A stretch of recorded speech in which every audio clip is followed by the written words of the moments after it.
سلام بچه ها، اینجا رو میبینید. اینجا بازم رودخانه، همون ادامه استیله که به شما گفتم درخت ها میرن میان تو آب، همونه که درخت میان تو آب همونه.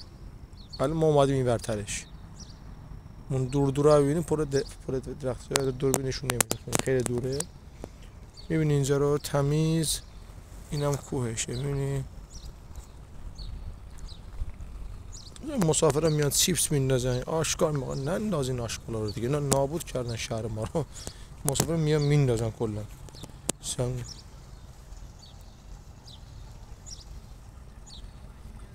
میبینی اینم رودخانه ماست که وقتی مسافر پر آشکار ریختن دیگه اینجا.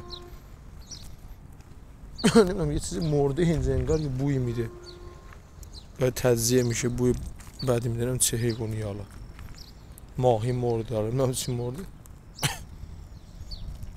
ولی صفا داره دیگه. عوضش اینجا بیای ماهی بگیری، این درباش خب حالا لزه اینا هستش، ولی اون ورش آبش تمیزه، میدونه ماهی بگیری خوب. و اینجا روستای گیلانه.